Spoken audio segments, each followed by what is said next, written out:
Na-cremate na ang labi ng award-winning actress na si Jacqueline Jose at ang urn nito ay nasa kanyang burol sa Arlington Memorial Chapel sa Araneta, Quezon City.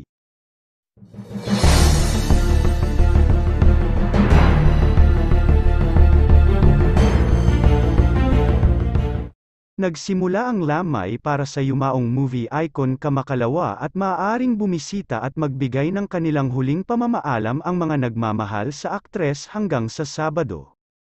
Ilan sa mga celebrities na unang dumalaw sa wake ng namayapang veteran star ay sina Jake Ejercito, Alden Richards, Claudine Barreto, Lorna Tolentino, ang mag-asawang Christopher De Leon at Sandy Andolong, Tirso Cruz III, Ami Austria, Ivana Alawi, Sylvia Sanchez, Isabel Rivas at Direk Adolfo Alex, Jr.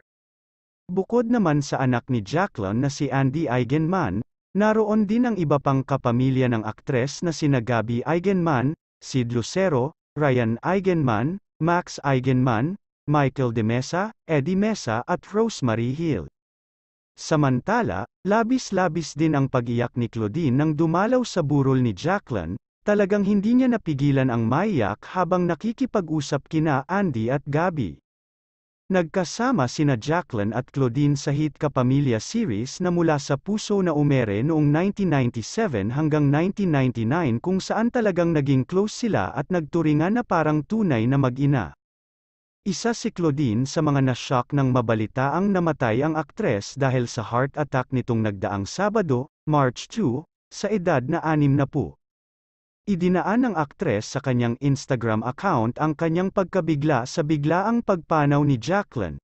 Inalala din ni Claudine ang pinagsamahan ng veteran actress bilang magnanay.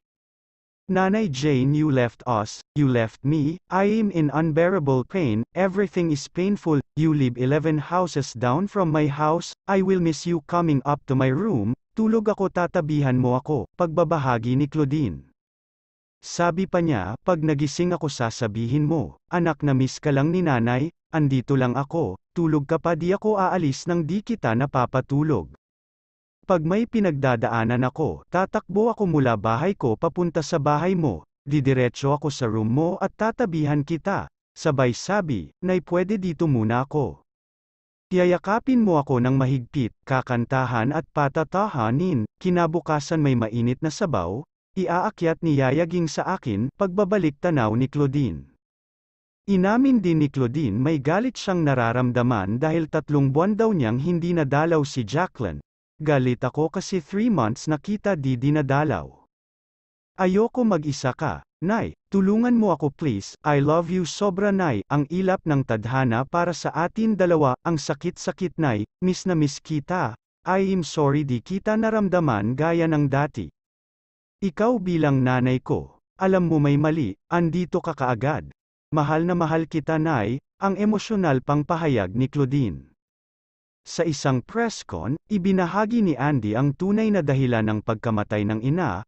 I announced the untimely passing of my nanay Mary Jane Gok, better known as Jacqueline Jose at the age of 60 on the morning of March 2, 2024 due to myocardial infarction or a heart attack. We'd like to thank everyone who has since extended their prayers and condolences to us as our family is trying to come to terms with this unfortunate incident, aniya pa. Dumalaw na rin sa burol ni Jacqueline ang aktor at isa rin sa mga itinuturing ni Jacqueline na anak-anakan sa showbiz na si Coco Martin.